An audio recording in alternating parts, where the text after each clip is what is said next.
Hi, it's Jen and Tammy with an amazing creative grid ruler video. Correct. You know, in the beginning of quilting, I was like, a ruler's a ruler's a ruler.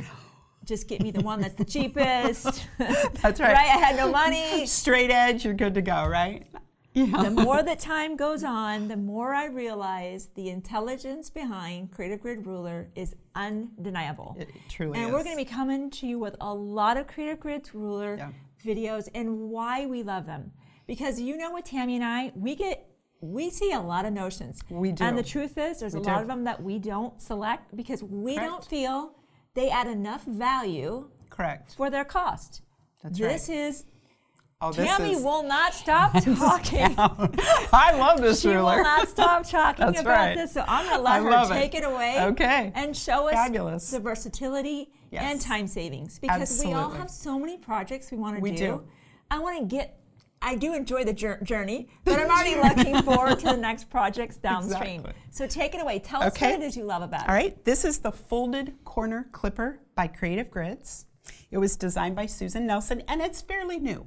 This is a fairly new ruler. Okay, new and really new to us. It's very new to us, and we now use it exclusively in the sewing studio. We love this ruler for all piecing of strips, everything. Let me show you why.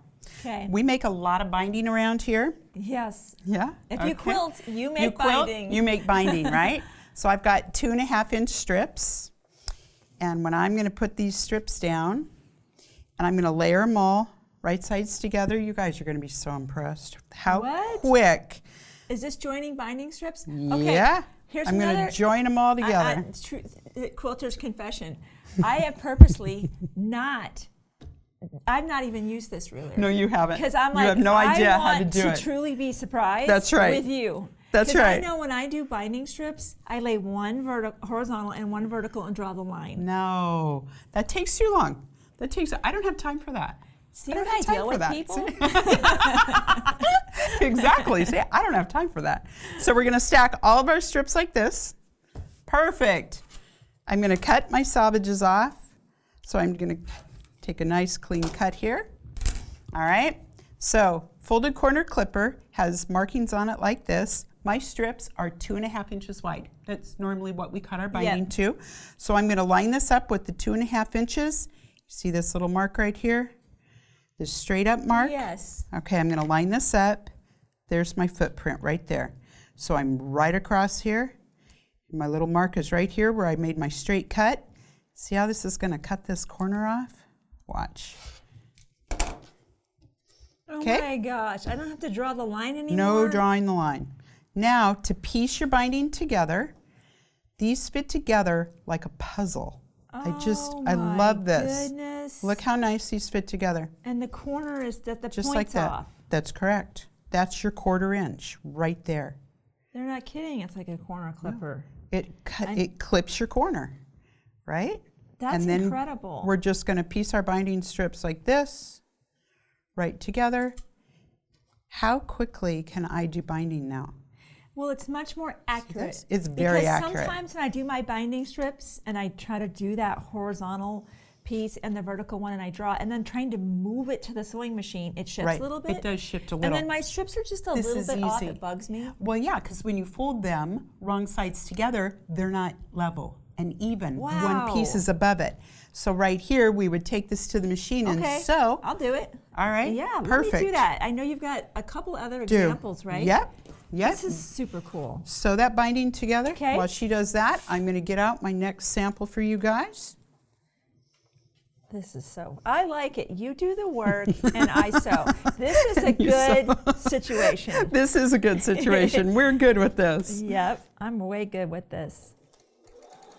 This is this Quilters Edition 770, BERNINA 770. Let's see, what I have on here is a 57. Yes. Okay, I love this foot. It's got the little fence. The little gates. Oh, I like that. That's like, don't go past this. That's so cool, Tammy. I love it. Wow, let's check it out. Let's see how well this actually. See how well it did? Well, I'm sure it did well. Let's see how well I did, you right? You did fine, I'm sure. You can't mess this up. Okay, she sewed corner to corner. and I open this up, and we're right on. Because sometimes my strips are just a little bit off. Even like a 16th bothers me. This is right on the money. We can open our seam up. I use this for doing inner borders, for binding, outer borders, anything. This ruler, you're joining a that's strip. correct. Anything you're trying to join a strip. Jelly roll rugs, where you're joining all those jelly roll strips together. Yeah. We used to draw the line or try to cut them. We'd cut them later. It was a mess. This saves so much time. Saves an enormous amount of time. This will do strips up to 5 inches. I know some people like 2 1/4 inch binding, so they just line up on the 2 1/4 right here. That's right. All those measurements are on there. I'm already sold at this point. You're sold already just for binding? Yeah. Okay, let's do some more. All right, so let's make a flying geese unit. Okay. Right? So normally we would draw the line corner to corner. That's what I currently do. That's what we just did. That's what I currently do. No, we don't do that anymore. This is so cool. You put the square right on here. This is a 2.5 inch square. So whatever size you're using, I'm going to line up 2.5 inches, just like this. I'm going to cut this corner off. We're going to go do this and you're going to go sew corner to corner perfectly. Okay. Oh gosh, so flying geese now is a no big deal. That is correct. Flying geese is easy. Wow.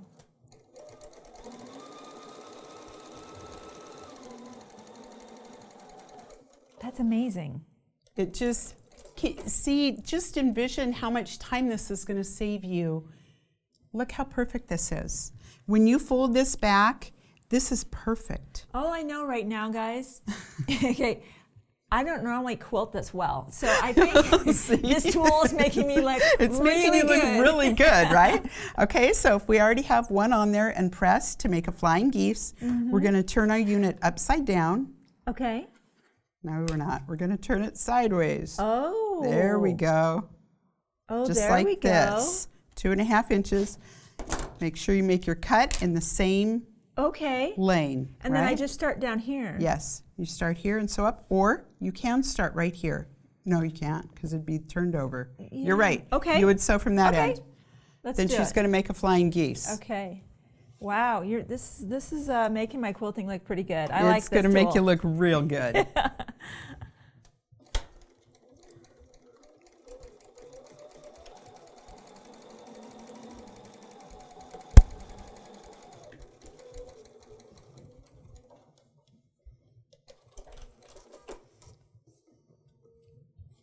Can we keep up this how'd it go? winning streak that's happening? You like this? Of course. Gosh, this is so good. Press this open, and this is a perfect flying geese, Jen. That's incredible. Isn't that cool? And it's so fast. I'm not drawing lines. No, we didn't draw the line. We didn't have to stop and trim it. We're not trying to sew, gauge where the line is. No, we're not even pinning. Wow. This is go. This is like speed quilting. Speed quilting. I like that. I like it's that. Accurate. Exactly. Because sometimes when I go really fast, because I'm like, I gotta hurry, I just end up seam ripping. Exactly. That's all ends up happening. Right on the money. So let's make a snowball block. Okay. Okay. So to make a snowball block, just keep in mind which side of your corner is cut off. We're going to cut one side. I love the spinning mat. I love how the spinning mat, so you don't have to disturb anything. That's right. I don't even have to touch it. And I'm going to cut both sides. And now we sew both sides.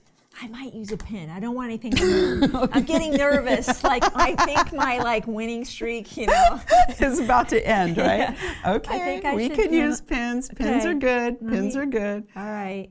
I know you got. Do you have another one to show us? Of course. Wow. You know I do. Then I'm going to go sew this. All right. You sew that one. Well, you're getting that ready. Wow. How fun. I love learning new stuff. Isn't this ruler amazing? It is, because it's versatile. These are all the blocks we use all the time. Exactly. They're all basic blocks that quilters do all the time. All the time. All the time. There we go. Oh. There you go.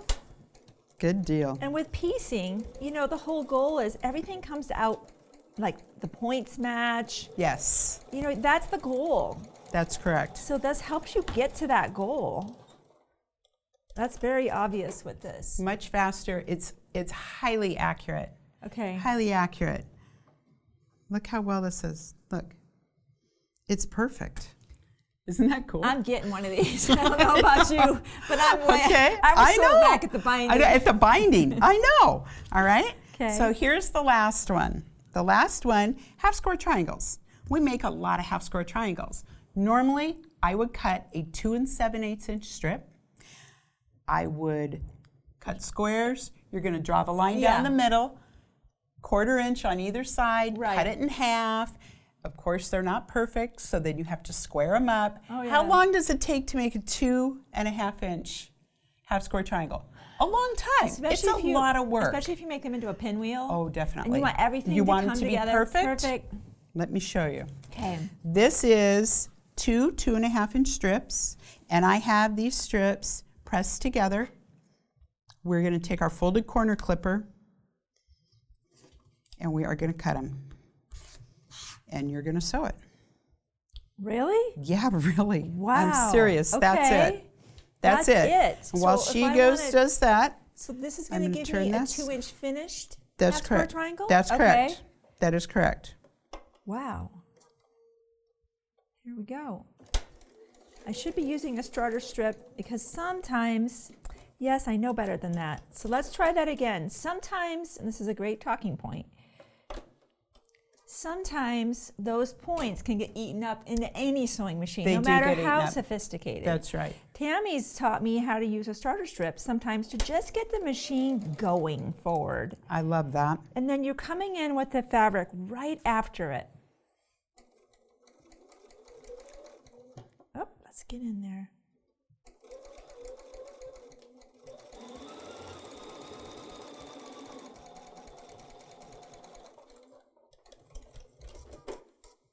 Do we get it? Yep. The starter strip is it's so helpful. It is helpful. When it just kind of wants to dive in there. Okay. Perfect. Look at that. That's amazing. Isn't that cool? This is exactly, let's put a ruler on this. Oh, gosh. Let's put a ruler on it and let's actually look at it. No, it's all good. We cut it to be perfect. It will be. Look. This is exactly 2.5 inches. Here's good job, Jen. I'm really not that good. Okay, it's the tool. It's the tool. It is. It's the tool. Isn't that awesome? That's amazing. So just keep cutting. Do you know how fast I can cut? One. You're not wasting any fabric. No fabric whatsoever. And you're not squaring up later. No, I'm not squaring up. I'm simply rotating my tool, lining this up. Wow. Just like this. That's an incredible, versatile tool that, again, absolutely. When you see the versatility, the time savings, the accuracy, this is a no-brainer. I was very upset the other night. I went to a class, and I did not have this. And I had to do little baby 1 7/8 inch squares. Drew the line, sewed on either side. Oh, just saying, I wish I would have brought that tool. I wish I would have brought that tool. Just get 2 then. Exactly. One's in my class. I already bought them. One's in my classroom. One's in my class stuff. One's in my sewing studio. Because it'd be easy to forget. Exactly. It's so small. Oh, so wow. Buy the ruler. It will be a huge time saver for you. You will love this ruler as much as we do. I know. Yeah, thanks for making me look good with that ruler today. You bet. Tammy. It was easy. It was easy. Okay, get these. I'm getting them. Absolutely. We'll see you next time.